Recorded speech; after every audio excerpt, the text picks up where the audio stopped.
Ο Ραούλ Μόρα είναι ένας ακούραστος σκηνοθέτης και μοντέρ, ο οποίος έχει ειδικότητα το μοντάζ σε σειρές μυθοπλασίας. Έχει μοντάρει περισσότερα από 100 επεισόδια και έχει εργαστεί στα πιο δημοφιλή προγράμματα της ισπανικής τηλεόρασης.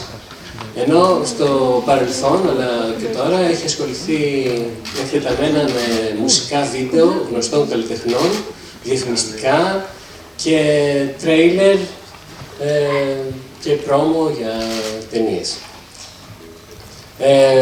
Τον ενδιαφέρουν πολύ οι τεχνολογικές εξελίξεις και έτσι θα δείτε ότι όλες αυτές οι αναφορές είναι παρούσες μέσα στην οπτική του αφήγηση. Λοιπόν, χωρίς περαιτέρω καθυστέρηση, σας παραδίδω, θα σας παρουσιάζω τον Ραούλ Μόρα.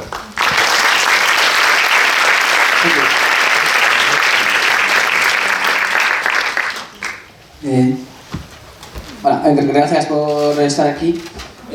Lo primero que me gustaría hacer es agradecer al Festival Internacional de Cine de Tesalónica que haya puesto el foco en el montaje. Eso es de agradecer porque es un departamento que no suele tener mucha visibilidad. Y luego, lo segundo que me gustaría decir es pediros un poco de paciencia porque no soy conferenciante, no estoy acostumbrado a hablar en público ni con tanta gente. Si veis que me desmayo, no un ratito en el suelo y seguimos. Pero sí me gusta aprovechar esta oportunidad para dar visibilidad y reconocimiento al departamento de montaje. Porque el montaje no es solo las grandes películas, incluso la ficción. El departamento de montaje es un oficio que tiene muchos vértices.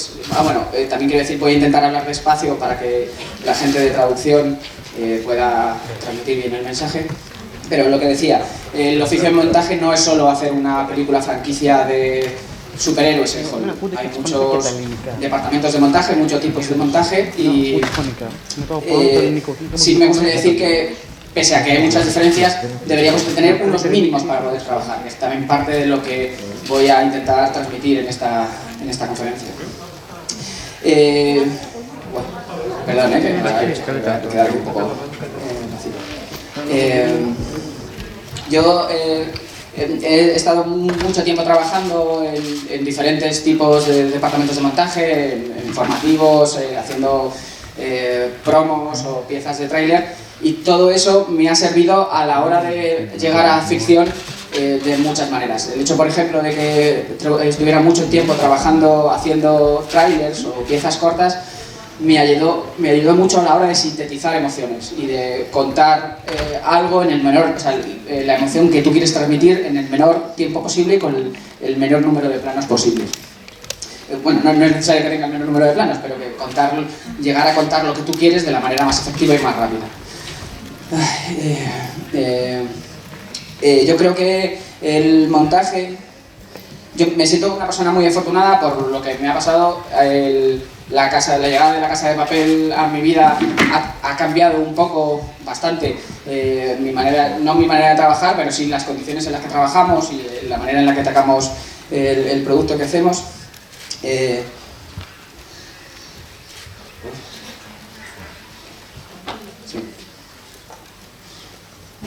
Vale. Eso, lo he dicho, no todo es Hollywood, entonces no siempre tienes las condiciones más adecuadas para poder desarrollar tu trabajo. Para mí la sala de montaje es un espacio que tiene que ser un espacio de reflexión, o sea, debe ser un espacio de reflexión y experimentación, y para hacer eso tienes que tener tiempo para hacerlo y las herramientas para poder hacerlo. Creo que además, por lo general, las series en las que yo trabajo se monta muy pegado al rodaje. O sea, tú empiezas a montar cuando empiezan a rodar, al principio tienes menos carga de trabajo y según se va acercando al final tienes más carga, pero creo que se tiene que generar en sala de montaje una especie de filtro para separar las emociones que traen los directores del rodaje. El rodaje es un sitio en el que te puedes divertir mucho, pero se trabaja con mucha gente, hay mucho estrés, puede haber accidentes, es un espacio en el que la gente tiene que estar muy enfocada en lo suyo y hay momentos en los que los directores vienen demasiado estresados de rodaje y hay que hacer también una labor un poco de psicólogo, un poco de aportarle seguridad, pues, sobre todo cuando trabajas con gente que no ha trabajado contigo. Es muy importante que ellos se sientan en sala con la posibilidad de hacer lo que quieren y que la persona que está a su lado va a conseguir llevar lo que él quiere contar a máximos. O sea, nosotros somos una especie de herramienta para conseguir que el director pueda transmitir lo que quiere de la mejor manera posible, ¿no? Vale. Porque hay muchas veces que pasa que el director, por ejemplo, le ha costado al equipo, le ha costado mucho trabajo hacer un plano concreto y cuando llega a sala ese plano necesita verlo dentro de la película. Y lo bueno que tiene el separarte de rodaje, que montaje sea una zona aislada, es que no tienes miedo a quitar planos. Lo que cuenta realmente es el capítulo, lo que quieres contar, y no te planteas si se ha costado mucho dinero ese plano, si ha costado mucho esfuerzo o muchas horas. No es un pensamiento que te tiene que agobiar. Ahora, últimamente, se está poniendo un poco, se está empezando a usar la figura del montador en rodaje. Se lleva a grabación un montador que hace una especie de primer corte para ver si funcionan las cosas. A mí me parece un método efectivo, pero sí que creo que ese montador no debería ser el que montara la película, porque tú tienes que mantenerte completamente alejado de lo que ha pasado, no tienes que tener ninguna implicación con las imágenes y tienes que pensar solo en el espectador, en lo que va a recibir y cuándo va a recibir esa información. Bueno, dicho esto, vamos a empezar al tajo.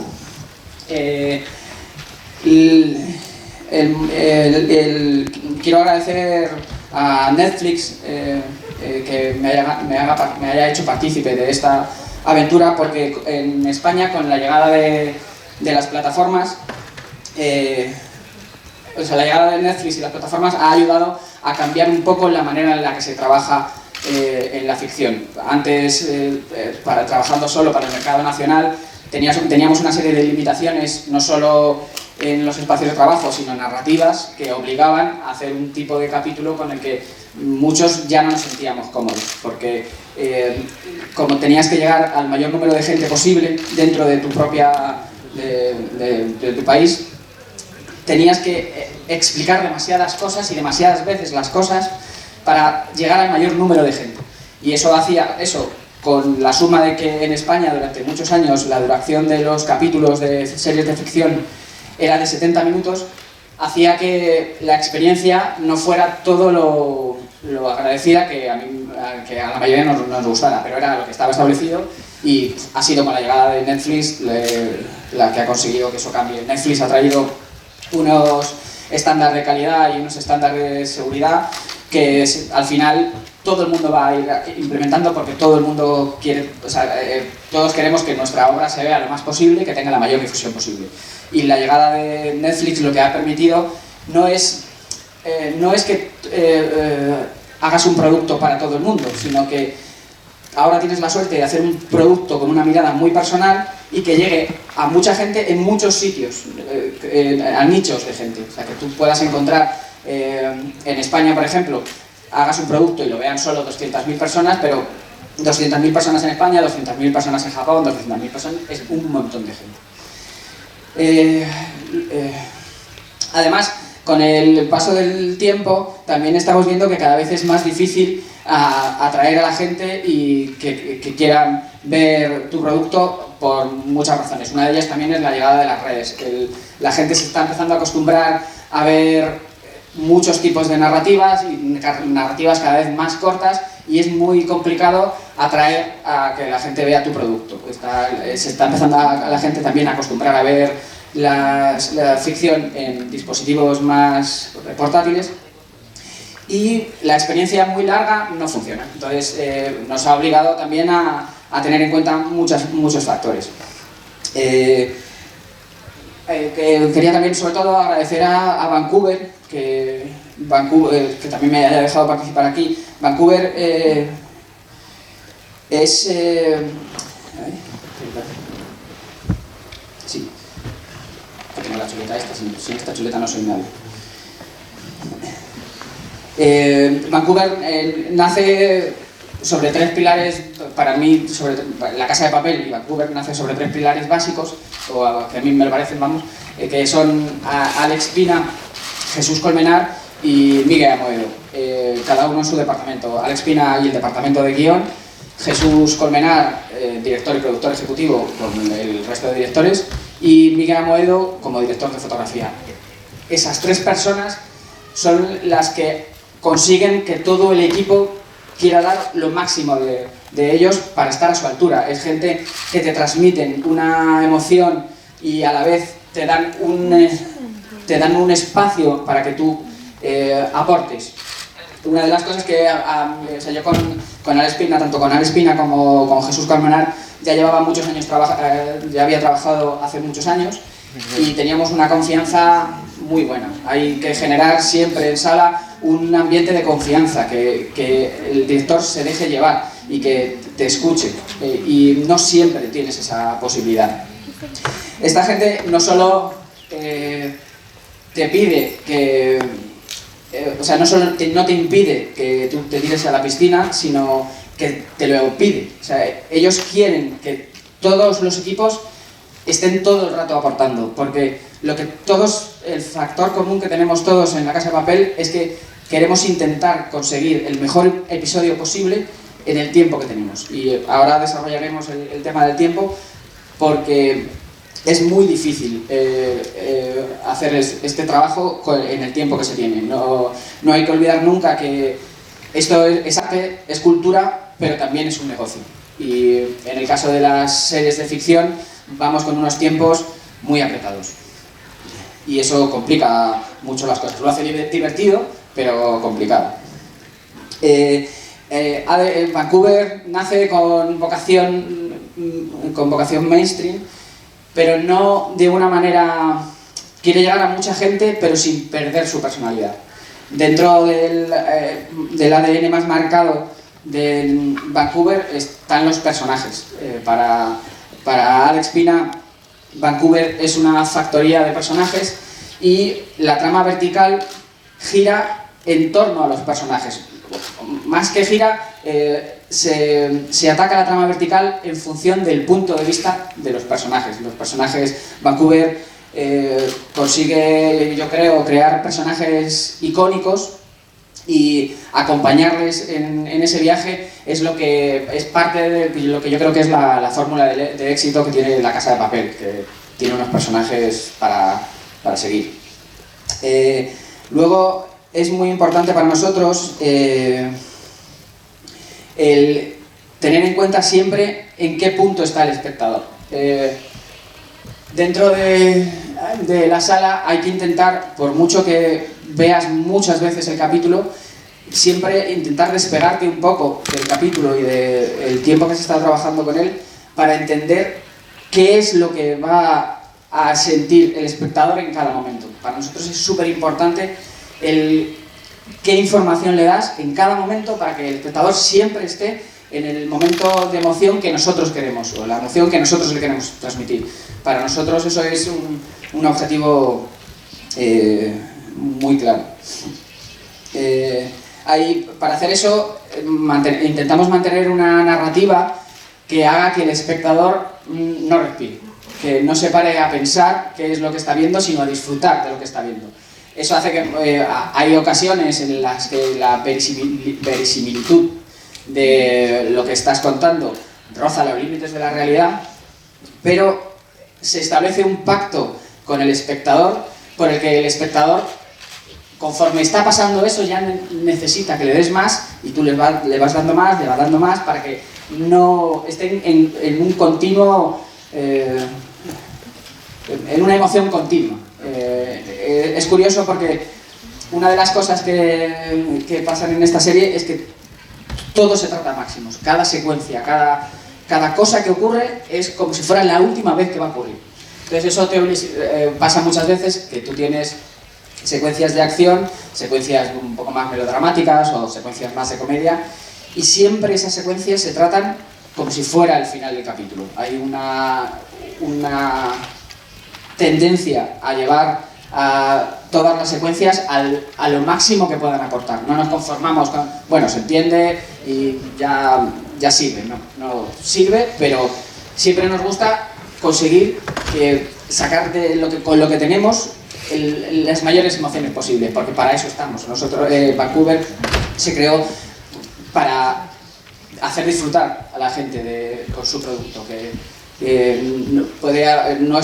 lo mejor se puede ver que no es un producto como muy,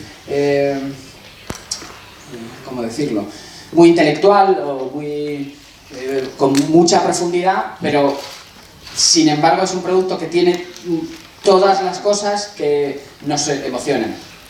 Me gustaría decir, que se me ha olvidado antes, que yo no soy un perfil muy normativo de montador. Yo no tengo formación académica y siempre me atrajo el mundo de la imagen, pero sobre todo contar historias. Yo estudié fotografía, pero en la fotografía no podía renunciar a mi creatividad. Me pasaba que como trabajaba como fotógrafo solo, contactaba un cliente contigo, te pedía una fotografía y yo era incapaz de darle la fotografía que él quería. Yo quería mi fotografía. Entonces me di cuenta pronto que no podía trabajar como fotógrafo y decidí fijarme en las películas, en el cine, la ficción, que siempre me había interesado, y al fin y al cabo, como formas parte de una cadena, a mí me resultaba muchísimo más fácil renunciar a depende de qué cosas. Que hay muchas veces que tú, haciendo un producto, te enamoras de lo que estás haciendo y te cuesta renunciar a eso. Vale. Dicho esto, voy a presentar a la banda. No puedo hablar todo esto sin los compañeros que me han acompañado. Esta charla va a versar sobre todo del montaje colaborativo en las temporadas 3 y 4 de La Casa de Papel. Antes de hablar de los que están en la foto, me gustaría nombrar a Verónica Cayón, que fue montadora de la primera temporada, y a Juan Sebastián, que ha sido ayudante en la quinta temporada. Vale. Empezando por la izquierda, Patricia Eva Rubio, que era ayudante en la tercera y cuarta temporada, y ya esta quinta temporada ha sido una de las montadoras de la serie. David Pellegrín, que fue montador y coordinador de la primera y la segunda temporada de La Casa de Papel. El que no tiene pierna, que soy yo. El que al lado, Miguel Burgos, que entró en la tercera y cuarta temporada. Raquel Marraco. El que está medio bailando es Luismi González, que también estuvo desde el principio. Tanto Luismi como Pellegrín como Patricia han estado desde el principio en La Casa de Papel. Y para mí, creo que ellos tres, junto con Verónica, fueron los responsables un poco de crear la narrativa que luego nosotros, en el fondo, cuando desembarcamos en La Casa de Papel, replicamos. Yo participé también en la primera temporada, pero no la arranqué. Bueno, aquí quería hablaros un poco del método de trabajo. Me he puesto una cosita arriba. La foto no iba ahora. Perdón. Hay una cosa, para mí esta gente es familia, y el haber trabajado con ellos ha sido una experiencia maravillosa, porque una cosa de las que era una serie tan compleja que teníamos unos tiempos tan cortos que la única manera de hacerlo era tener 6 montadores. No había otra manera de llegar a acabarla, y para hacer eso necesitas generar una estructura de trabajo que sea funcional, porque si no es imposible que nos pudiéramos coordinar. Una de las cosas más importantes que yo creo que ha ocurrido aquí es que el ego nos lo dejamos todos en casa. Todos teníamos muchos factores en comunes y teníamos claro que lo que queríamos era lo mejor para el capítulo. Y entonces no tenía sentido esa cosa de poner tu ego por delante. Entonces lo bueno que tiene este equipo es que estaba abierto a cualquier tipo de reflexión y estaba preparado para cualquier comentario. No había comentarios que fueran mal aceptados, porque no se trataba de nosotros, se trataba de lo que estábamos haciendo. Todos los montadores éramos... Todos los montadores... Ay. Perdón, Vale, sí. La foto tiene ganas de salir. Todos los montadores éramos muy diferentes, de corte muy diferente. Hay montadores que nos gustaba más la acción, otros que son más del drama, de las emociones y tal, y esa combinación yo creo que ha sido parte del éxito del montaje de esta serie. El hecho de que tú tengas al lado a alguien que tiene un punto de vista completamente diferente al tuyo, porque él o ella va a ver cosas que tú ni siquiera te habías planteado, y eso, si te olvidas de tu punto de vista, o sea, si no pones tu punto de vista como el punto de vista cierto y único, es muy enriquecedor, porque hay muchas veces que tú no sabes por dónde salir, y el hecho de que alguien vea tu trabajo y te dé su punto de vista te puede dar claves para salir de ese embrollo. Yo con el tiempo, trabajando en series, me di cuenta de que no era operativo trabajar en secuencias directamente. Antes, al principio, lo que hacía era que me llegaba una secuencia a sala, revisaba el material, la montaba, la sonorizaba, la musicalizaba y me ponía con otra secuencia. Y así, cuando tenías todas las secuencias, lo ponías las juntabas todas y tenías el capítulo, ¿no? Pero con el tiempo yo me fui dando cuenta de que teniendo muy poco no era la mejor manera para encontrar el mejor capítulo. Y entonces, desde ese momento, ahora monto al inverso. Monto de capítulo a secuencia, de más a menos. Y lo que hago es, todas las secuencias que tienes en guión, creas un cartel con el nombre de la secuencia y una pequeña descripción, y lo pones todo junto y tienes todo el capítulo en cartelas. Entonces, conforme te van llegando las secuencias, miras los brutos, ves la intención de la secuencia y haces un primer corte de esa secuencia y lo subes a ese timeline. Y así lo más rápido posible, de manera que tú puedas tener el primer corte de guión lo antes posible, para que en ese punto te puedas sentar y saber qué capítulo tienes y qué parte tienes que reforzar, porque había muchas veces que tiraba mucho trabajo a la basura por el hecho de musicalizar y darle coherencia en sí a una secuencia, porque cuando la ponías con las otras secuencias, pues de repente la música no te funcionaba, o era una secuencia que la habías armado tanto, tenía tantos rincones que no ayudaba al resto del capítulo. Insisto, lo que es importante es el capítulo, no una secuencia o un momento concreto. Perdón, decía. En esta fórmula, por lo general, en La Casa de Papel, en la tercera y cuarta temporada, por suerte, en la quinta temporada hemos tenido más tiempo, aunque hemos tenido que ser 4 montadores, pero teníamos más tiempo para poder realizarlo.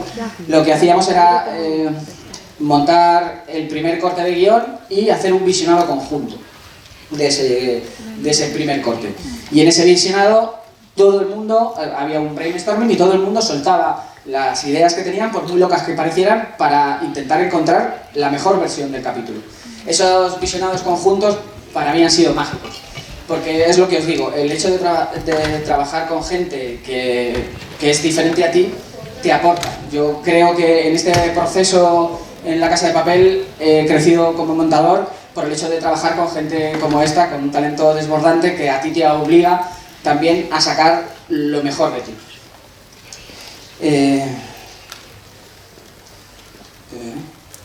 Vale, esta fórmula la hemos tenido que utilizar, bueno, para que funcione. Todo el mundo tiene que estar en el mismo punto, todo el mundo tiene que tener la misma información, y hemos tenido que hacerlo así por el factor tiempo, que a mí me encanta, o sea, no lo he dicho antes, pero eso, no todo es Hollywood, o no todas las producciones, aunque sean producciones grandes como las de La Casa de Papel tienen el tiempo que consideraríamos necesario para hacerlo. A mí me fascina cuando, o sea, eso, en una película, por ejemplo, que puedes tener mucho tiempo para poder atacar las secuencias y reposarlo, incluso pararte, alejarte un tiempo de lo que estás haciendo para que luego tu mirada esté más fresca. Aquí es imposible. Es imposible hasta tal punto que hay veces que te llegan las últimas imágenes que se ha rodado a días de tener que entregar tu capítulo. Eso es una locura. Entonces, para eso ahora luego hablaremos de algunos sistemas que usamos para poder hacer eso. También pasa que este sistema es funcional porque como montábamos pegados a rodaje, tampoco teníamos a los directores en sala. Entonces nos resultaba muy útil usar a los otros montadores a modo de director. Y ya os digo que luego ahondaré en este concepto, pero era muy importante el punto de vista de tus compañeros. De hecho, siempre que acababas algo, llamabas a la gente, mira esto, ¿qué tal? ¿Qué te parece? Tal. Y todos mirábamos por el trabajo de los demás. A mí me gustaba mucho esa sensación de tener una música, de estar montando una secuencia con una música que funcionaba, que estaba bastante bien, y de repente te tocaba alguien a la puerta. Oye, ¿esta música? Bueno, esta secuencia, es que a mí me vendría muy bien para mi capítulo, para este final, no sé qué. Y éramos de compartir todo. En el fondo, medías y dices, bueno, pues esta música le va a venir bien a esta parte que es más importante del capítulo, renuncias a ella, ya te buscas tú la vida y compartías. A ver. Para hacer eso, lo que os comentaba antes de los medios, nosotros teníamos, se ha primado que el montador tenga las mejores condiciones posibles dentro de esa cuestión del tiempo. Nosotros teníamos nuestra propia sala con la que podíamos gestionar nuestro propio tiempo, no teníamos horario más allá del deadline, la fecha de entrega del capítulo. Entonces, eso parece una tontería, pero yo creo que no lo es, que el hecho de que tú como persona puedas gestionar tu tiempo hace que la gente, cuando está en sala, esté muy concentrado y solo enfocado en lo que está haciendo. No está preocupado porque tenía que haber ido al médico o al banco o lo que sea y no ha podido hacerlo. Entonces es importante que se den las circunstancias para que la magia ocurra. Que era lo que quería contar un poco de los... que no todos Hollywood, que hay muchas veces que tú te encuentras en unas situaciones ya solo de espacio de trabajo que no son tolerables. Todos los que llevamos un tiempo montando hemos trabajado en salas, en situaciones precarias, donde has pasado frío, donde has pasado calor. Yo he estado en alguna producción que, por ejemplo, llovía y caían gotas en la sala de los servidores y había que ponerle un cubo encima de la Nexis para que no se mojara. Y lejos de solucionarlo, pues eso, tú ponías el cubo, como vaciarlo. Y no ayuda, porque tú tienes que estar concentrado en lo que estás haciendo. No es sencillo en tan poco tiempo, ni siempre estás lúcido como para encontrar el mejor resultado con el tiempo que se tiene. Con la llegada de la pandemia, además incorporó una herramienta para el Teradici, una herramienta para trabajar en remoto, y que se ha quedado, que a mí me parece una herramienta muy práctica, porque a mí me pasa que no es un trabajo que tú puedas dejar en dejar en el trabajo, no sales y apagas, no, lo tienes todo el rato en la cabeza. Y ahora pudiendo acceder a tu sala desde casa, hay veces que estás por la noche y se te ocurre algo y ostras, pues te metes y lo puedes apuntar, aunque sea no terminar, pero sí apuntarlo y ver si es posible hacer eso. Y a mí me parece que todo lo que sea facilidades para poder realizar tu trabajo ayuda. Sobre todo porque no es el trabajo del montaje no tiene...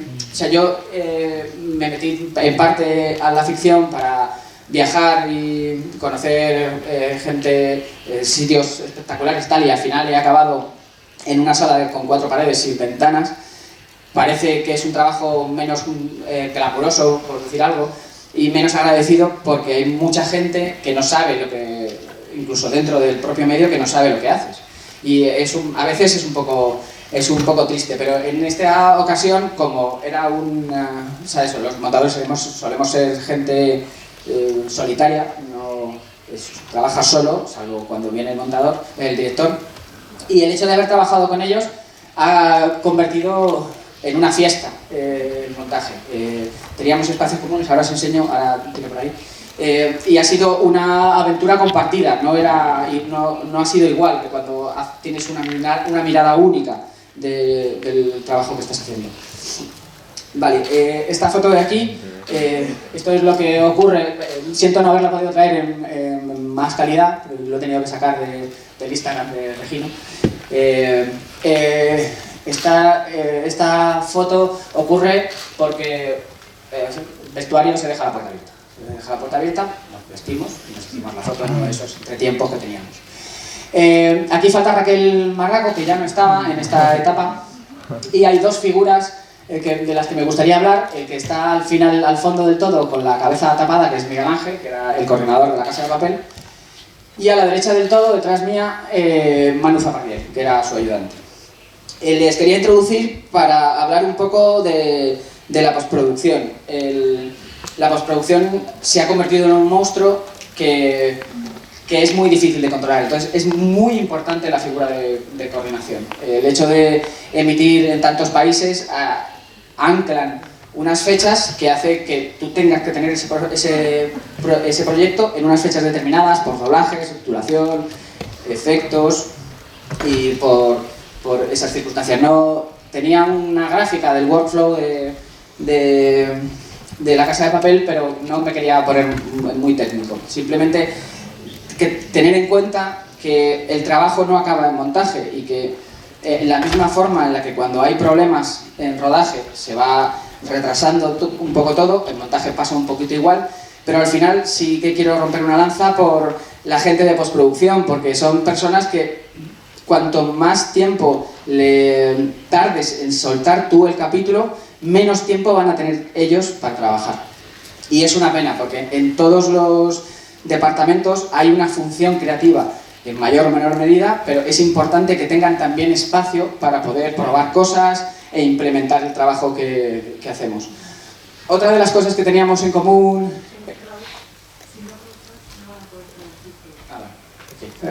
voy a tratar de ir un poquito más despacio, no sé si estáis... más o menos estáis comprendiendo bien. Vale.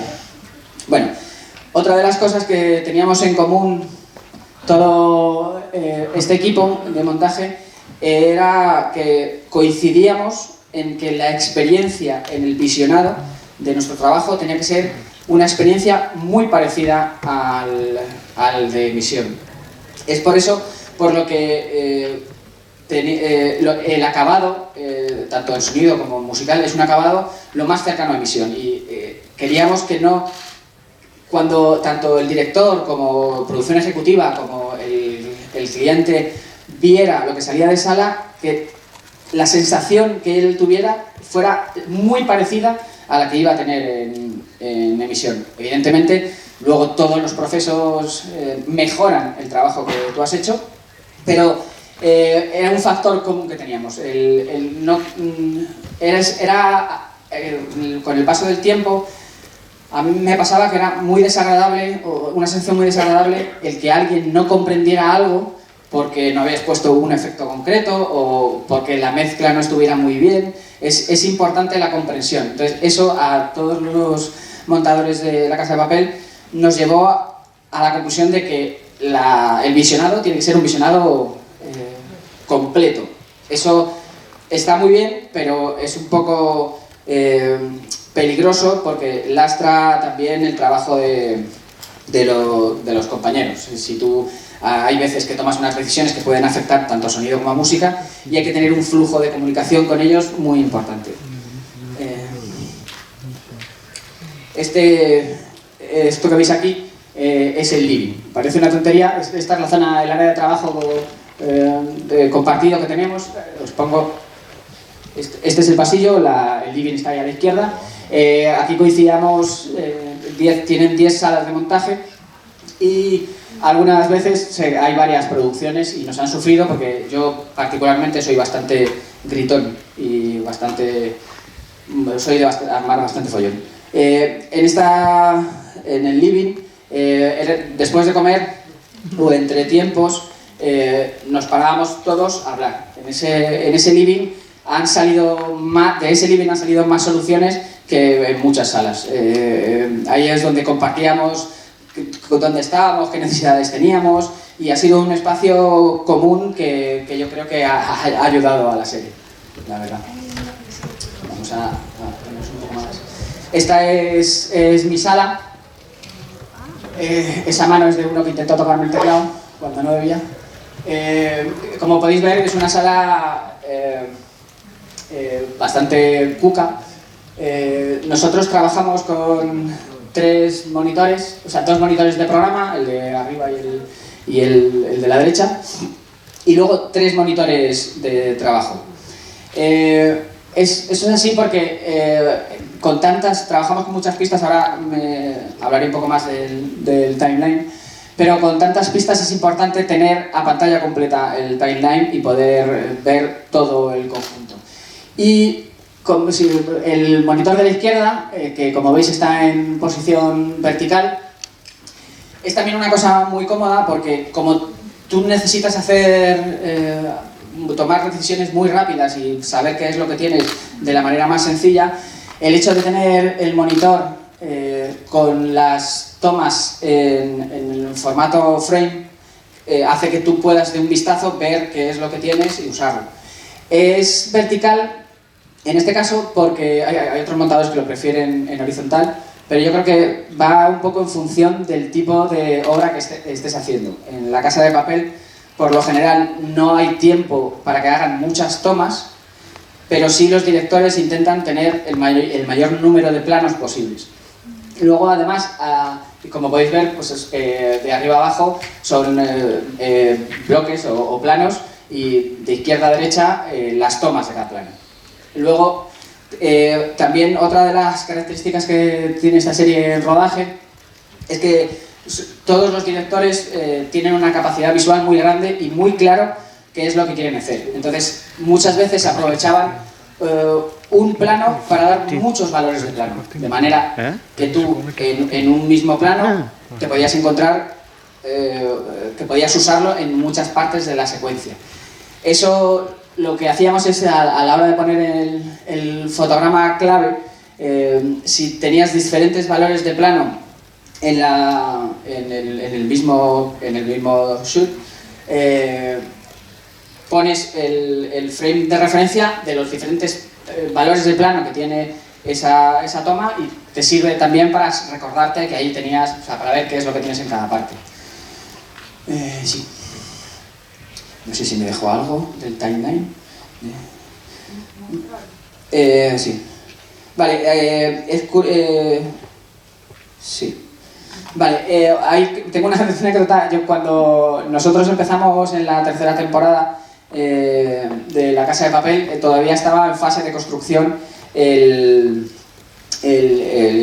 los estudios y las salas y tal. Entonces ya estaban instalados todos los equipos, no teníamos tercer monitor, que fue una cosa que incorporamos, y las primeras personas que llegamos fue Patri, Rubio y yo. Entonces cuando nos enseñaron las instalaciones, nos comentaron de la insonorización. Patri, como ya había trabajado conmigo, les quiso hacer ver que tanto David Pellegrín como yo trabajamos con un volumen muy alto. Nos gusta sentir fuerte la música y los sonidos dentro de sala, y no teníamos claro que la insonorización fuera a ser suficiente. Entonces hicimos una prueba. Yo me metí en mi sala, puse el volumen que consideraba adecuado y ellos se fueron a la sala de al lado. Hice unas pequeñas pruebas y cuando salí estaban todos blancos, porque se oía como si estuvieras con la puerta abierta. Entonces, bueno, se quedó ahí, se estuvieron hablando, y cuando volvimos, porque eso fue... al poco de volver, habían reinsonorizado otra vez las salas.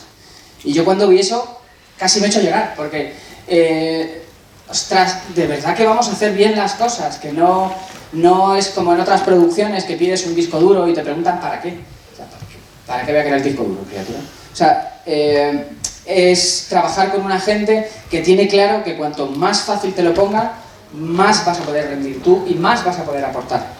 Se me olvidó decir antes que en el ADN de Vancouver en su narrativa, en La Casa de Papel, hay muchos cambios en la línea de tiempo y eso hace que la estructura, que te permite que puedas hacer muchos cambios de estructura. Entonces, luego además se usaba como los personajes tienen mucha importancia, los flashbacks se podían usar también no solo como recordatorio de un evento, sino para poder situar la emoción que está sintiendo en los personajes en ese momento. Y es muy define mucho el ADN de Vancouver, esa manera de trabajar. Visionado conjunto, ya lo he dicho. Vale. Sí, os voy a poner una foto del timeline, hablo un poquito de esto. No recuerdo ahora mismo el timeline de qué capítulo es este, pero nosotros hemos tenido capítulos hasta con 1300 cortes. Es una serie en el que el montaje es necesario. Os explico un poco. Normalmente no trabajamos con tantas pistas de vídeo, hay 4 pistas de vídeo. Como podéis ver, la parte de las pistas superiores están a color, que es un código que trajo a La Casa de Papel Verónica Cayón para poder identificar de un solo vistazo las tramas o los personajes y ver el peso que tiene dentro del capítulo. Tú, si te pones a ver aquí las zonas, sabes, viendo los colores, más o menos en qué partes está cada... O sea, el rojo puede ser, por ejemplo, una persecución, y tú ves dónde está situado cada parte y los pesos. No es indicativo de que haya que cambiarlo, pero hay veces que de repente solo con el peso del color te das cuenta de que lo mismo, ahí hay demasiada concentración de información y conviene distribuirlo. No es así, porque por los colores no vas a saber cómo funciona, pero realmente yo creo que ayuda un poco tanto a localizar las cosas de manera rápida como para saber qué está pasando. Teníamos todo lo demás, son pistas de audio, tenemos 8 pistas de diálogos mono, una para los off de Tokio, en todos los capítulos tenemos bastante off, una de Wild Track en mono y 2 de Wild Track estéreo. 5 pistas estéreo de efectos y 4 pistas de música. Como podéis observar, casi todo está musicalizado. La Casa de Papel, una de las cosas que tiene es que parece que el silencio nos abruma.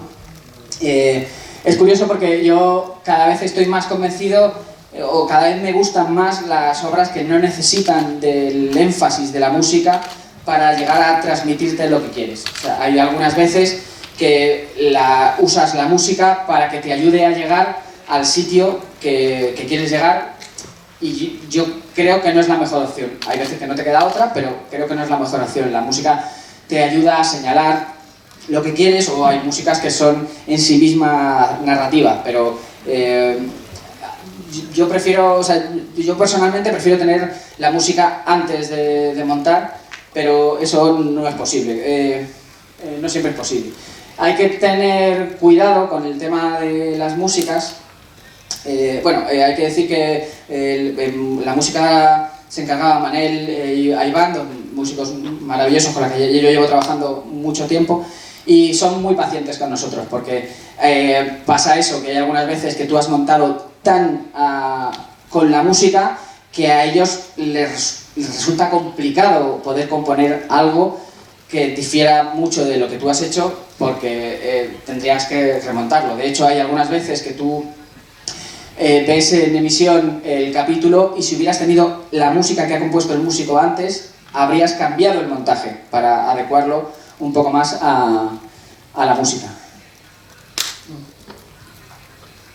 Luego abajo tenemos 2 pistas con un efecto en reverb, una en mono y otra en estéreo, porque muchas veces usamos la reverberación como transición entre secuencias o para reseñar alguna cosa o tal. Ya ahora os pondré algún ejemplo para poder entenderlo, pero el uso, para nosotros hay una simbiosis muy clara entre la imagen y el sonido. Nosotros creemos que el montador de imagen ha ido avanzando con el tiempo, ha ido cambiando con el tiempo, y yo no concibo, o sea, no nos consideramos como montadores de imagen, somos montadores narrativos, y eso hace que el uso del sonido sea muy importante para nosotros. Sí, eso es. Perdón, un momento. Es que no sé si consigo transmitir la angustia del tiempo. O sea, ahora, por ejemplo, estoy en una producción en la que, también para Netflix, La noche más larga, con La Zona, la productora, que desde que acaban de rodar hasta que tú entregas tu primer corte de capítulo, tienes una semana para montarlo, una semana. Si coincide que lo último que se graba son unos planitos o una secuencia sencilla, pues bueno, tienes una semana. Pero hay muchas veces que que lo que te llega, como ya os digo, que es una serie en la que se usan muchos paralelos, hay veces que eso que graba te influye en todo el capítulo, con lo cual hasta que no tengas esa imagen no puedes cerrar ese capítulo. Es un trabajo de imaginación bastante fuerte el que hay que hacer para ver esto. Creo que no se me ha pasado nada. Os voy a poner ahora un vídeo para que veáis un poco el ejemplo de todo esto. El maldito pelo. Este clip es del capítulo 4 de la segunda temporada. Es una secuencia que montó Luismi González. Que es curioso porque he tenido que mirar en IMDb el número de capítulo, porque pasó una cosa. La Casa de Papel en España, La Casa de Papel empezó a emitirse en España para Antena 3 y no funcionó. La serie la cancelaron, funcionó bien al arrancar, pero fue bajando y al final acabaron cancelándola.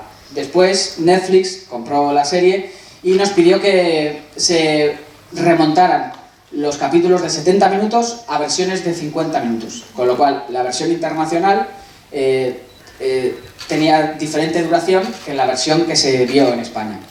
Y fue cuando la serie funcionó. La serie en España más o menos gustó, pero no fue el fenómeno que se convirtió cuando salió a las plataformas, por esos momentos mágicos. Bueno, esta secuencia es una aportación en lo que...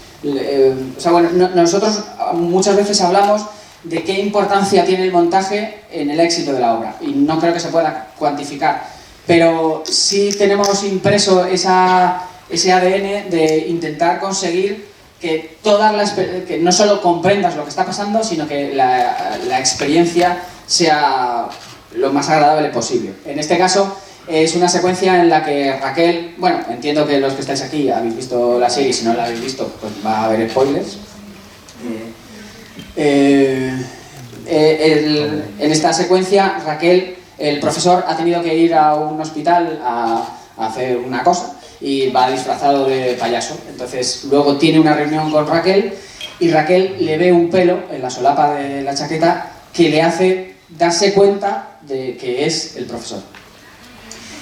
Cuando esa secuencia llega a sala, cuando Luismi la ve, de repente hay un travelling in al hombro del profesor y dices, ¿por qué hacen un travelling in al hombro?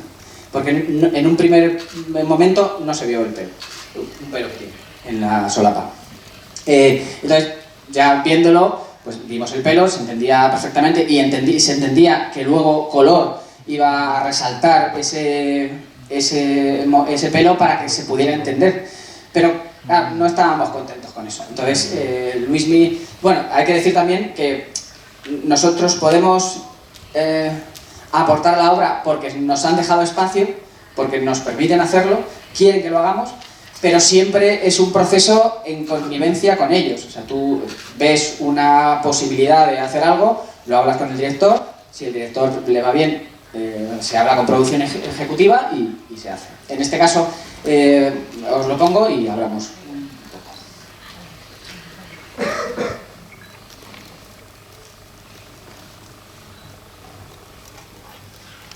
Raquel, antes o después todo esto acabará. Y entonces tú y yo nos vemos en la playa. Pero tienes que escoger un sitio.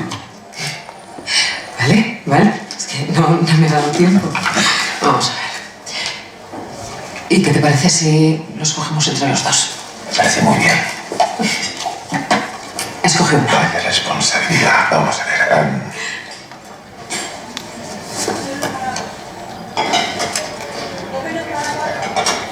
Palawan. Palawan. A ver. Qué maravilla. ¿Y esto dónde está? Palawan, sí. Es una isla de las Filipinas. Está al suroeste del archipiélago, está un poquito por encima de la isla de Borneo. Tiene 849.000 habitantes, más o menos, y la capital es Puerto Princesa. Ángel debía acercarse mucho al sujeto para conseguir Es esa posible que incluso estuviera en Caracas. ¿Lo has investigado? Porque yo sí. Has hecho tu puñetero trabajo. Es playas de arena fina de todo el trópico.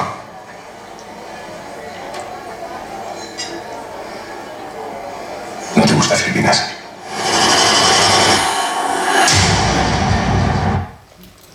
Bueno, pues este es un ejemplo de que en sala te das cuenta de que se va a entender que Raquel sabe, se ha dado cuenta que es el profesor, pero no es suficiente.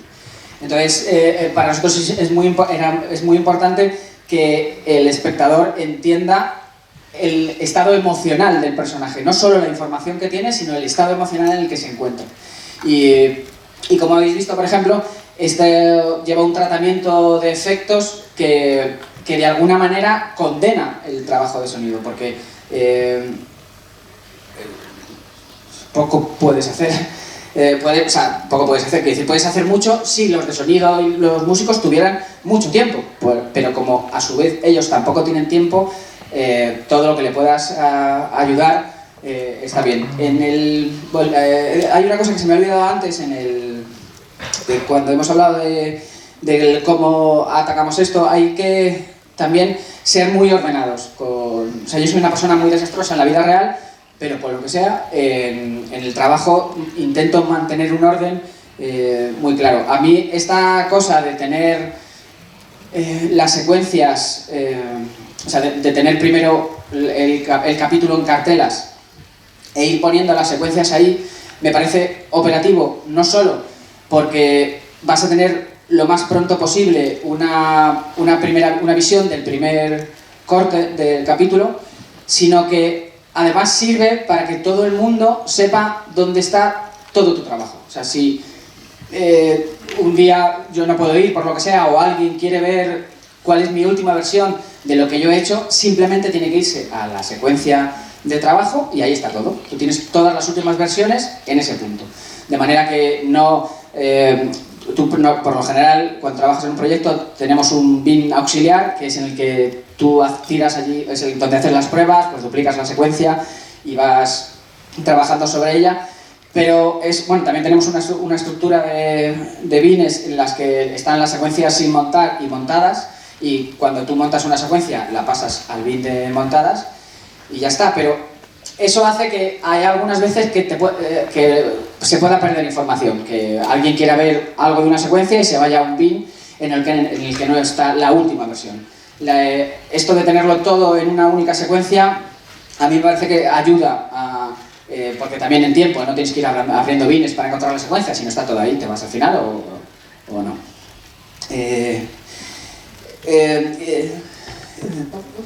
Perdón.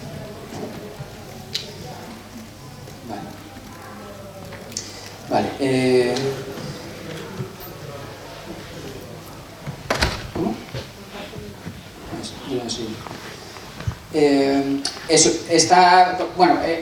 se puede hacer, a pesar de no tener tiempo, se puede hacer porque tenemos el suficiente tiempo como para poder reflexionar y atacar, y poder contribuir desde el montaje, que es lo que, por lo que somos tantos. Al final, no os podría decir exactamente cuánto tiempo tenemos por capítulo. Creo que hicimos en su momento las cuentas, y si dividías el número de días que habías trabajado en la serie por el número de capítulos, creo que te salía como 3 semanas, 3 y media o 3 semanas por capítulo. Pero claro, al 6 montadores no tenemos claro qué significa. De hecho, si os fijáis en la tercera y cuarta temporada de La Casa de Papel, hay varios capítulos que firmamos los 6 montadores.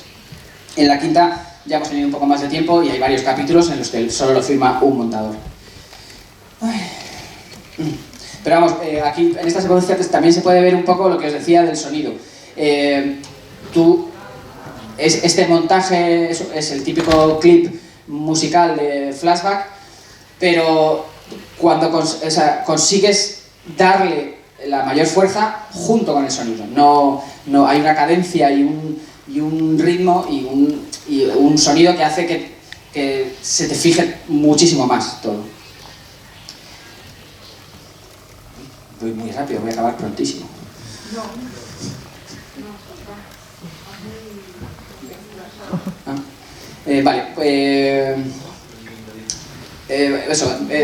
Con este vídeo también quiero recalcar que el uso del sonido es muy importante para nosotros. También quiero aprovechar para hablar un poco de las músicas. Por lo general, yo cuando voy a una producción llevo mi propio disco duro en el que llevo varias librerías de sonido y bastantes bandas sonoras. Eso se carga al principio y hace que tú tengas acceso a todos esos materiales de una manera muy rápida y no tengas que, cada vez que quieres, pues quiero una puerta, descargarte un efecto de un sitio o pedírselo a sonido y tal. Tú al final vas a trabajar con referencias y conviene tener las herramientas que vas a usar a mano. Tiene un poco de trampa esta cosa porque ya os he dicho que a mí me gusta montar con la música antes tener la música antes de montar. Nosotros trabajamos por lo general con músicas de referencia, de bandas sonoras, o músicas de librería que luego se pueden quedar en el capítulo, o sonidos que son de referencia, o algunos no, también son de librerías que se van a quedar. Pero yo no quiero olvidar la importancia de la música. Quiero decir, si tú te limitas a usar músicas de librería, te va a ayudar a contar lo que quiere contar la secuencia. Pero lo más normal es que cuando tú veas el capítulo completo, la experiencia musical sea muy plana, y el músico lo que ayuda es que haya un poco de pegamento y de continuidad, y que la música en sí misma también tenga su valor. Creo que por mucho que nos guste tener la música antes de montar, es muy importante la labor del músico, y no tiene sentido no aprovecharlo, ¿no? Vale, voy a poner vamos a ver otro vídeo, que es montar con la imaginación. Esto es un ejemplo de, como os decía, como vamos muy pegados a rodaje, este es un ejemplo de secuencia que te van a llegar los planos el último día. En concreto, esta secuencia la montó Regino Hernández, que es un maestro del tipo. Esta secuencia consta de 4 partes. Una parte que es el antecámara, que se rodó, o sea, el antecámara y el batiscafo que se rodaron en Madrid. Perdón, sí, me han apuntado. El capítulo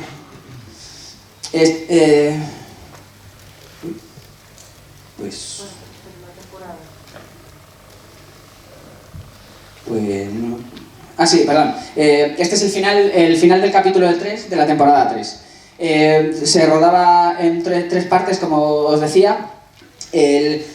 Una secuencia de Berlín el profesor, que se grabó en una parte de Madrid, el batiscafo y la antecámara, que se grabó en otra parte de Madrid, Y luego la cámara sumergible del Banco de España, que se grabó en los estudios Pitbow en Londres, creo que se dice así.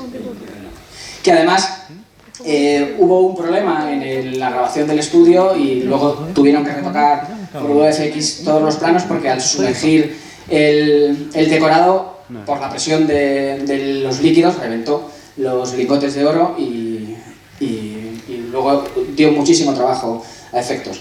Ahí quiero recalcar aquí esa cosa de que en montaje tienes que tener en cuenta que postproducción tiene mucho trabajo y tienes que pensar siempre en qué manera le puedes ayudar. Esta serie es una serie que tiene muchos efectos y el hecho de que tú puedas montar y los planos de efectos llevan mucho trabajo, mucho tiempo y mola, o sea, y es importante tener cuanto antes el montaje de esas secuencias hecho para reducir el número de planos si es posible o en el caso de que se necesiten más planos que poder avisar cuanto antes. Vais a ver esta secuencia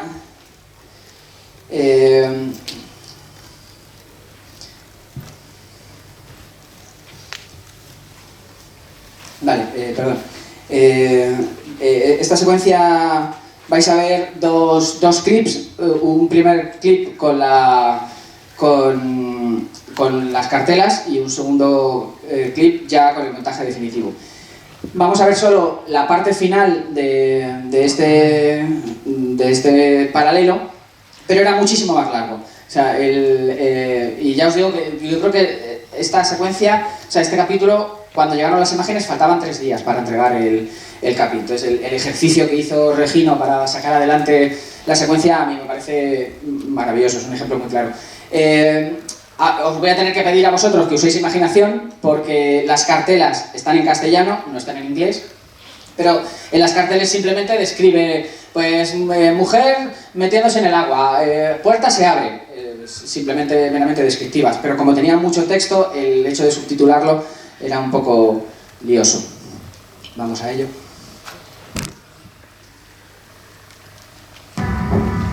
Y entonces, hermano Quintana, llegan las burbujas.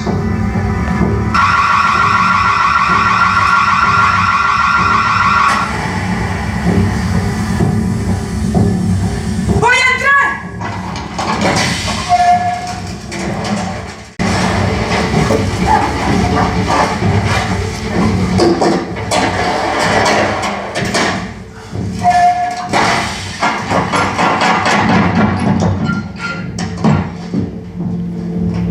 Yo sé que te encantaban los documentales del océano, pues aquí llega tu auténtico momento maravilla cuando se equilibra la flotación.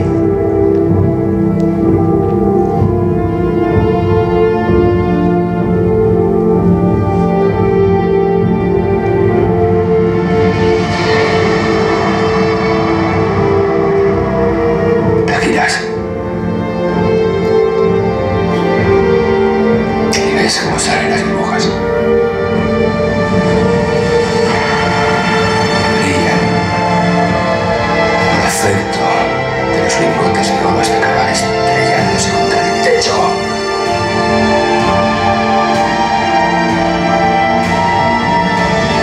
¿Crees que estás en la exploración española?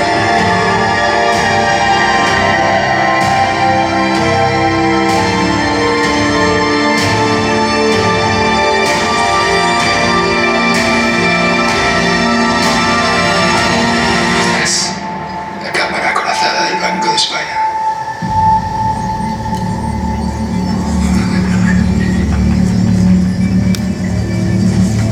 ¡Ay!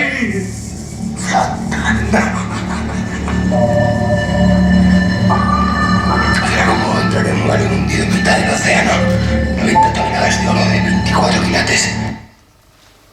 Ahora, Y entonces, hermano de mi corazón, llegan las burbujas.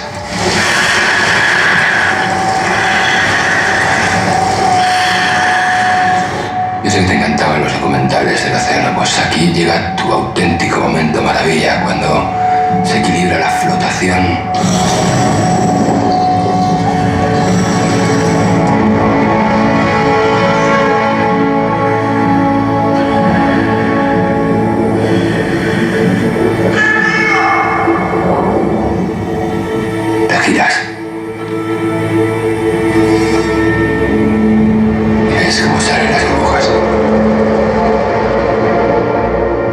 brillan por efecto de los lingotes de oro hasta acabar estrellándose contra el techo.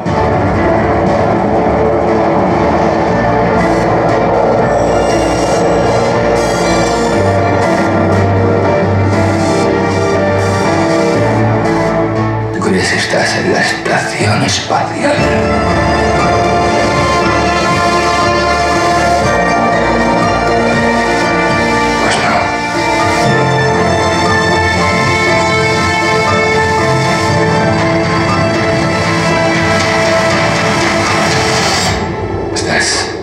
La cámara acorazada del Banco de España.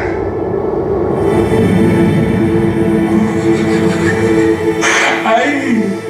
Flotando.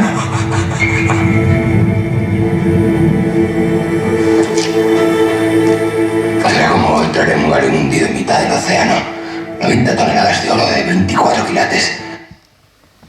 Bueno, yo la verdad es que cada vez que veo esta secuencia me emociono, porque hay que tener una capacidad de abstracción y de entender qué es lo que estamos haciendo, que la verdad es que ya os digo que me emociono. Sí me gustaría recalcar, que no sé, creo que antes no lo he apuntado, el estado de ánimo.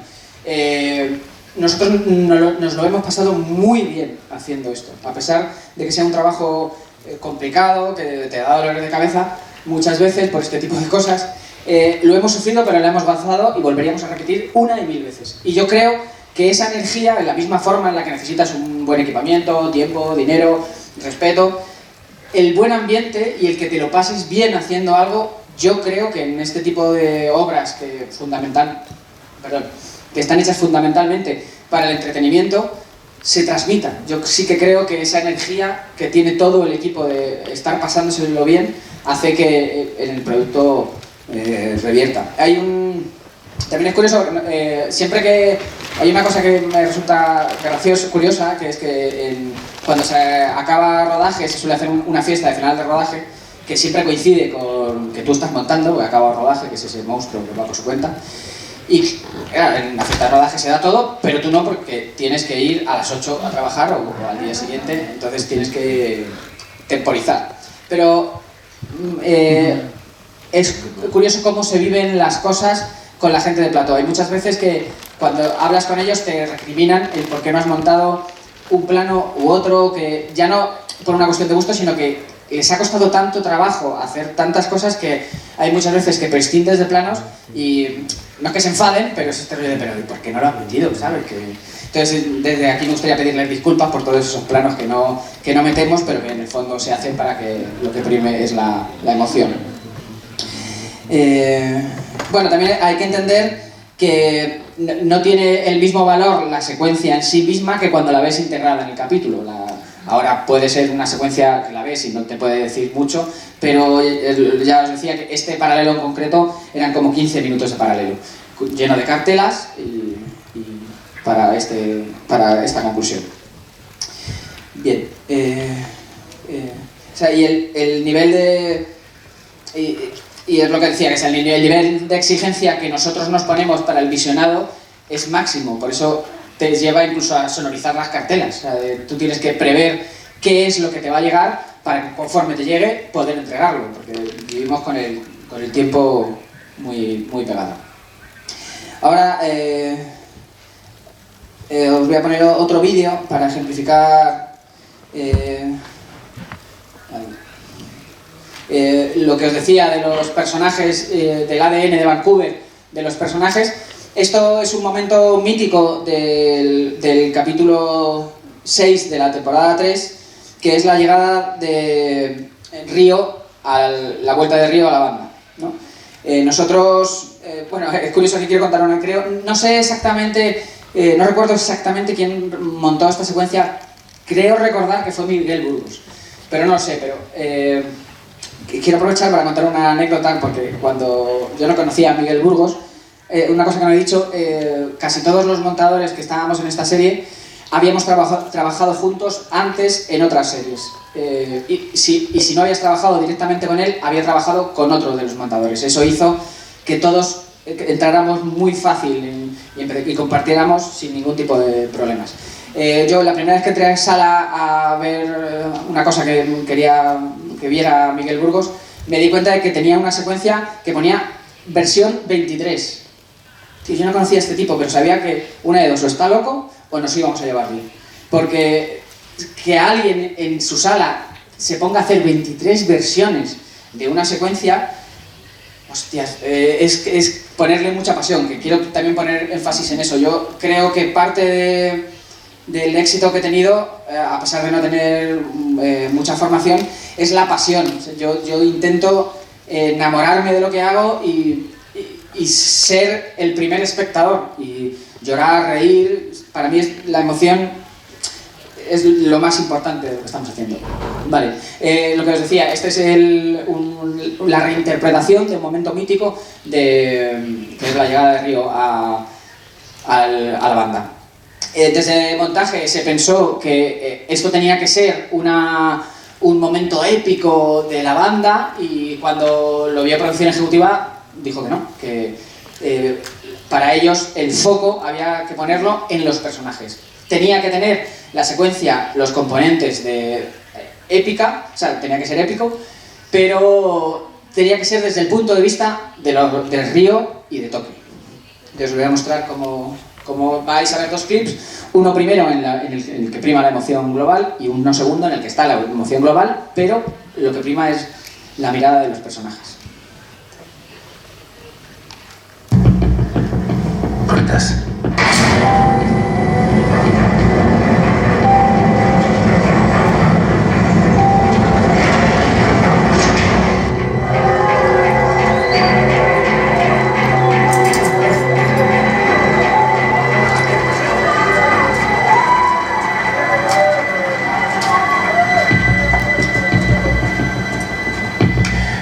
En esa posición. ¡Avancen!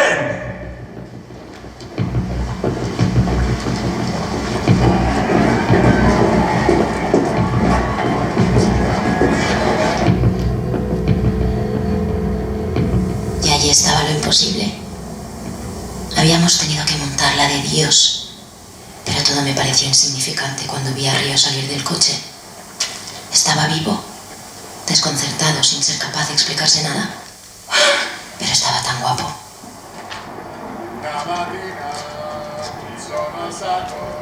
Oh bella ciao, bella ciao, bella ciao, ciao, ciao. Una mattina mi sono alzato, ho trovato il vasco. Partigiano, andami via. Bella ciao, bella ciao, bella ciao, ciao, ciao. Partigiano, andami via.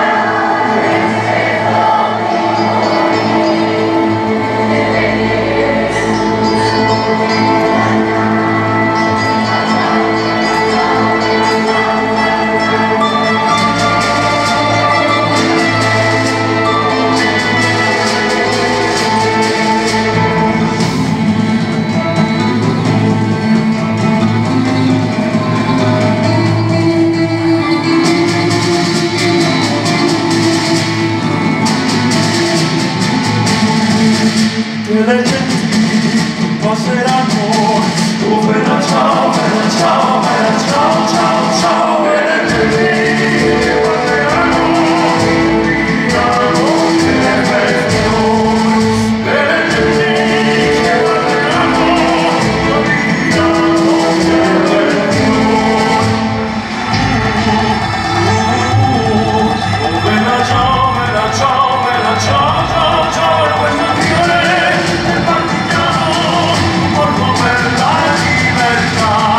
E questa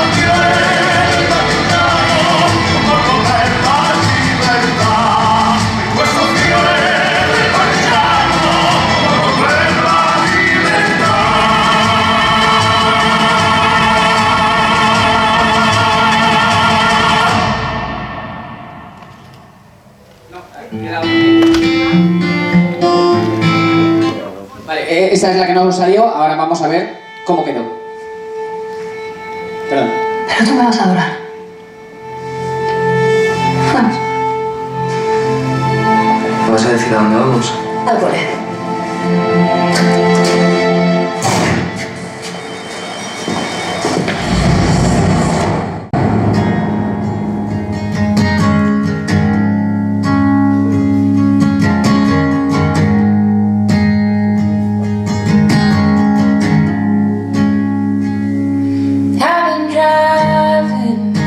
Broken coastline, holding on to everything I want. I've been trying to make this all mine, pushing faster before the light's gone. For a while now, days been breaking colder. There's a wild wind driving me on. Would you know me if I walked through your doorway? Would you hold me like you've done before? Y allí estaba lo imposible. Habíamos tenido que abordar la de Dios. Pero todo me pareció insignificante cuando vi a Río salir de ese coche. Estaba vivo, desconcertado y sin ser capaz de explicarse nada. Pero estaba tan guapo. Would you know me if I walked through your doorway? Would you hold me like you'd done before? Will there be a place for me if I can't drive anymore?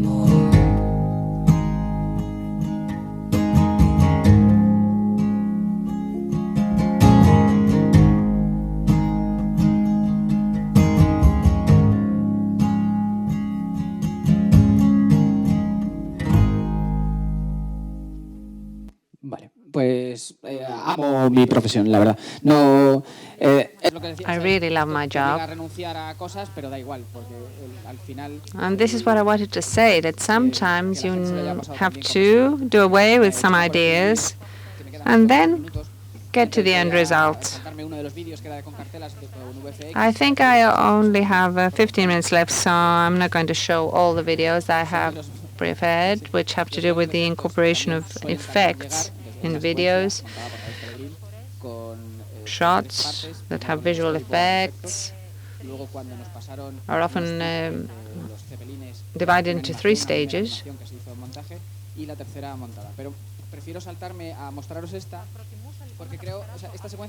So I'm going to skip them.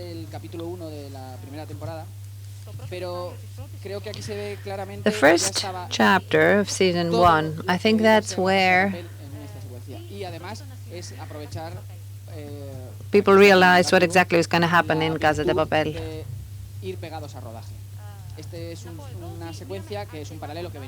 And I must admit that we stuck quite close to the original scenario.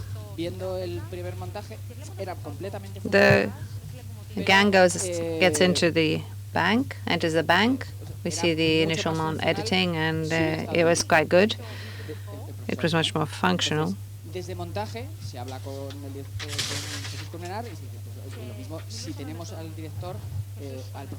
We were speaking with Jesus Colmenar.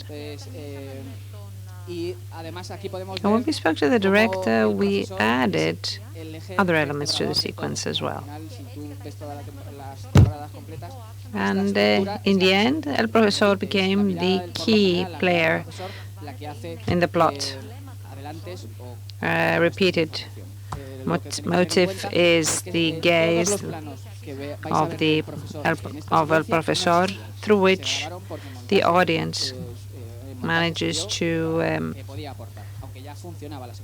collect pieces of information. So although the sequence was quite functional, we changed it. So we're going to watch a very short clip and then a slightly longer one, We took out all the in-betweens so that you can see the technical part. El corderito está entrando. Perfecto. Berlín, tu turno.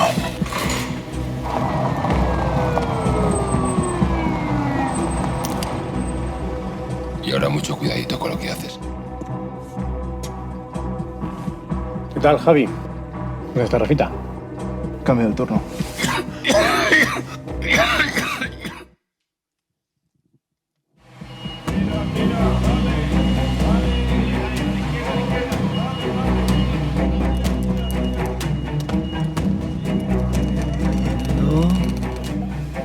¿Atenta a Tokio?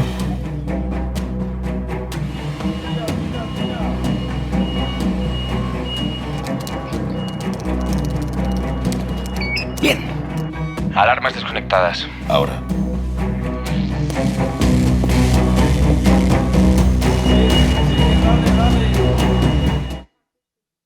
Perdón, eran 3.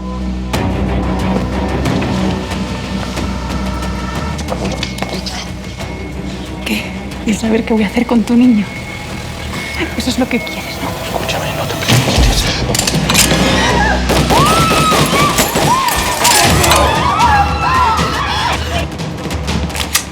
Quieto.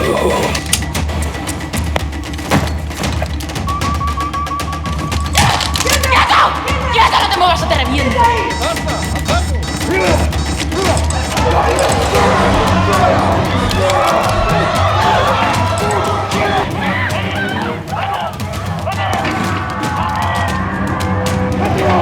¡Quieto! ¡Vamos!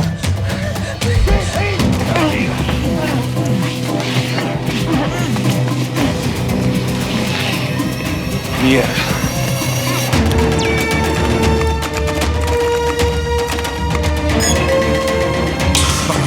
Vamos. Por aquí. Vamos.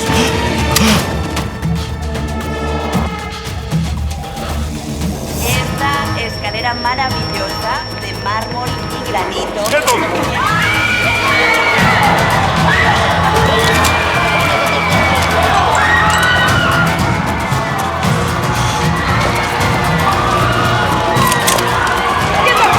¡Vamos! ¡Atrás! ¡Profesor, tenemos un problema! ¡No veo al corderito! ¡No la veo, coño!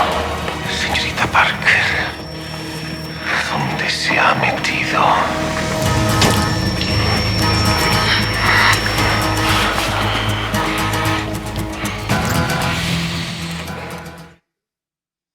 Bueno, pues como podéis observar, tú lo ves ahora y parece que As you can see, no podía no estar el profesor, pero no estaba. Es una pena que no tenga mucha calidad, pero quiero acabar con esta foto. La persona que está de pie al fondo didn't really see el profesor, and the take is not a very good quality, but what I mean to say is that we're at the end of the 4th season, 8th chapter. The 2 editors here, me and Jesus, and we realized that in order to use the material in the best possible way, we need to move on to chapter 7.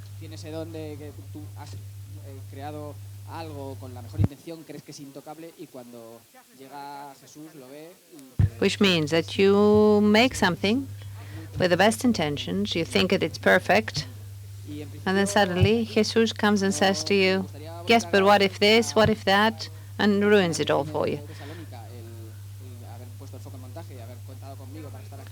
So I'm very pleased that the Film Festival of Thessaloniki decided to have this tribute to editing and invited me here. And I come back to Vancouver because I must admit that with some of my colleagues, we really got on extremely well, and I enjoy working with them.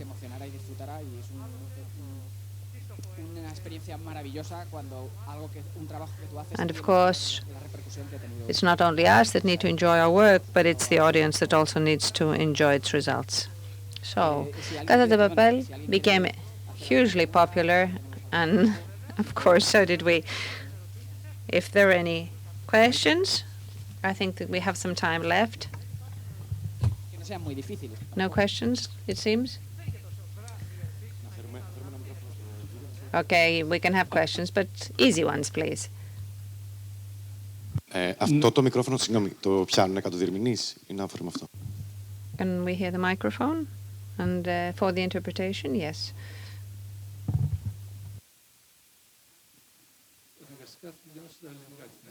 So I'm going to ask the question in Greek. Two parts to the question. First of all, do you use Netflix hardware and software, or just any commercial hardware and software? Actualmente con Avid, el sistema de... As a rule, we use Avi. That's the system we use. Netflix has work platforms and delivery platforms for management and exchange of information. The software and hardware that we use is the one that we always use. Φανές ότι αυτό μας είπατε, αν καταλαβαίνουμε το άγχος του χρόνου, το είχαμε δει πολλές φορές.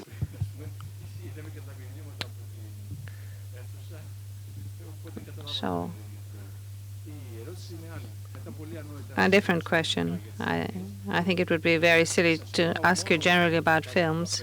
So I will ask you about Casa de Papel specifically, and you can talk about whichever episode you like. To give me a percentage, please. What percentage of the post-production involves editing? To what extent, or what is the percentage of the editing's involvement in post-production?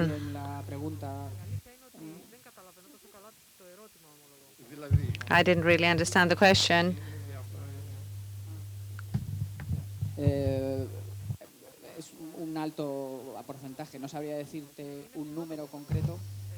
Actually, it's a very high percentage of involvement. I can't give you a specific number.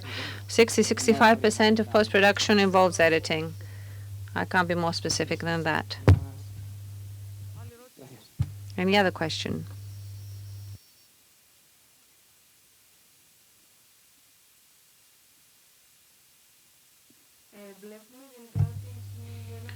We see in general that a very large part of the film is a beautiful color grading.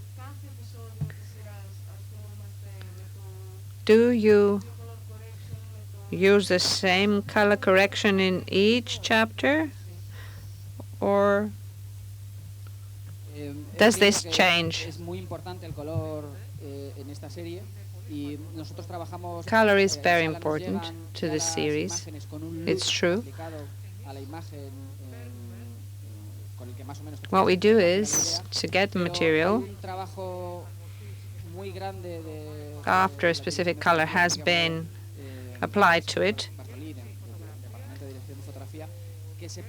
The cinematographers and Miguel have already worked on the material and done a very good job.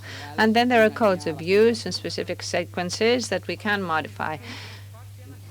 Generally speaking, however, there is a continuum.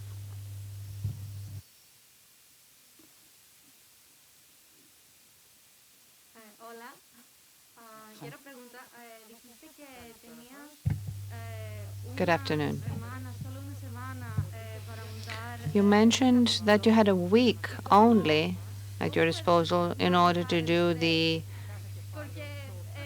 editing for each chapter. So how do you deal with the stress, the high levels of stress? Because this is a series that has a lot of action taking place. Now, I don't always have a week only to work on the material. I might have up to 3 weeks.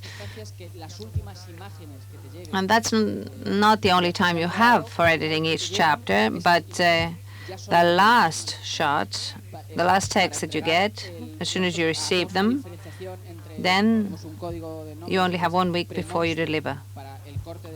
What does this mean?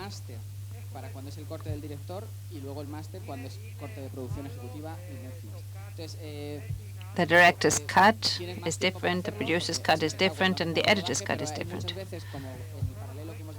The time you have at the outset is not only 1 week. It's 1 week after the final stage of the process, which is, of course, very little.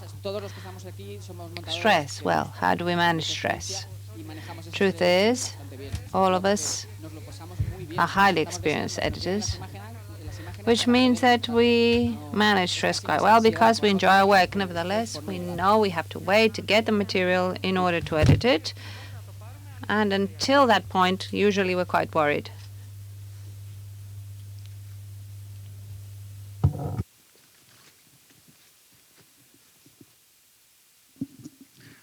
Μια ερώτηση αναφέρθηκε κάποια στιγμή. You mentioned at some point to thousands of cuts for a scene. Does this pace come from the director or from the storyboard? How do you decide this pace of cuts within an episode? Forma parte del ADN de Vancouver. Nosotros en montaje usamos una. Yes, of course. We in the editing room. We say that this pace can be truly a very challenging thing because you have to be able to say so many things through cuts that must be as fast as possible. This is why we want the viewer to change the way they enjoy, he or she enjoys the series in a different manner, and this is reflected, this comes basically from the script. Cuts should be as fast as possible. Thank you for everything that you have shared with us.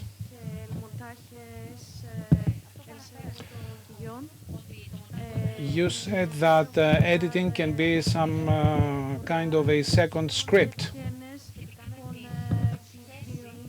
Now, concerning your relationship with the script writers, well, this is quite an important question, and this is basically what I told you at the start. We can make the most of this whole process and always respecting the script. However, everybody is responsible for about what they do. Sometimes you show something to the script writer and they have the final say, actually, or they are the ones who ask you to change something. This is why we talk to them, and on many cases the script for Casa de Papel has been written at the same time while shooting was taking place, and this is when everybody needs to search for the best version possible for every chapter. Sometimes you do away with some ideas. However, in any case, it is important. It can be a very important thing if everyone can contribute in this process, and this is why I would like to thank my colleagues who let me do this. But that's not always the case. Sometimes you're not really able to intervene in any way whatsoever. However, at Casa de Papel, on many occasions, we suggested changing some things in terms of the intensity of a scene. For example, suggesting that the professor should stand at a different angle, for example, because this will help the viewer better enjoy the scene. And this is why I thank the whole team for letting me intervene when I deemed it necessary, because this is the only way that you can be compensated. My question is the following. In film editing, the director has the final say. Now, in the case of TV programs, does the director still have the final say? Because I think that you are actually the magician that handles all this.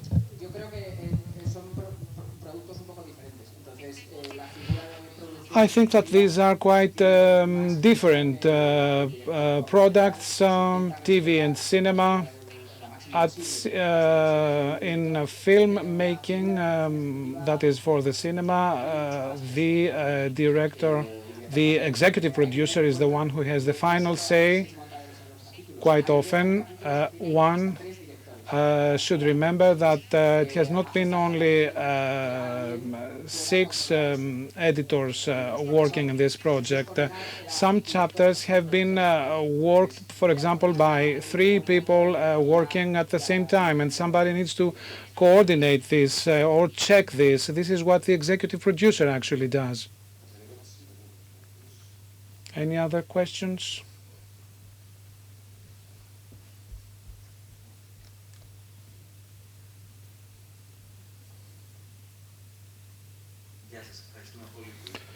Hello, and thank you for being here. My question is the following. You need to handle huge amounts of footage. And I think that when having to work with flashbacks, how do you actually manage to organize all this footage when you need to recover parts of that footage? Retrieve.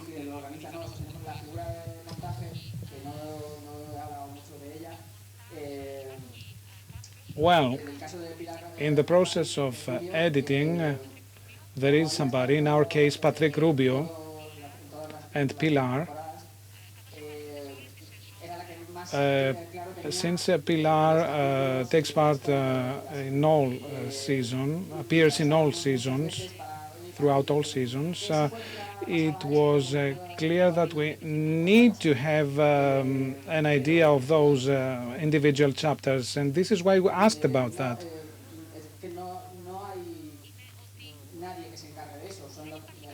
The thing is that there isn't anybody who assumes this role. Basically, it is the editors themselves who do it. In the previous seasons, you already have your chapters, and this is where you can retrieve your footage from. Nobody assumes the role of organizing all this. I don't know if this answers your question.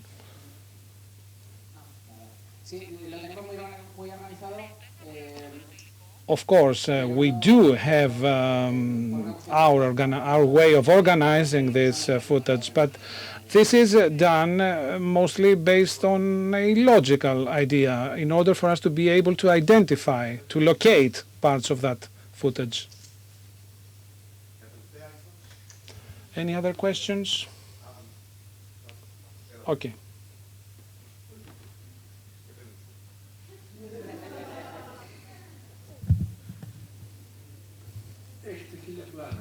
Okay, let's say that you have 1,000 shots for one single episode.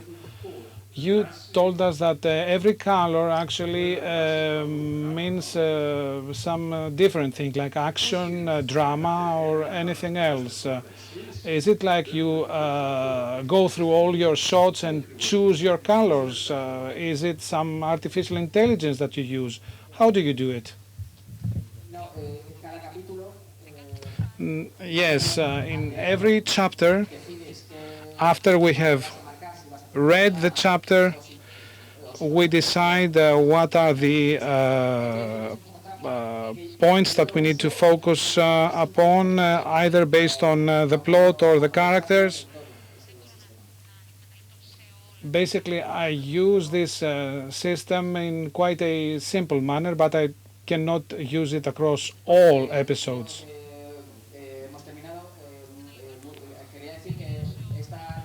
Now, our time is up.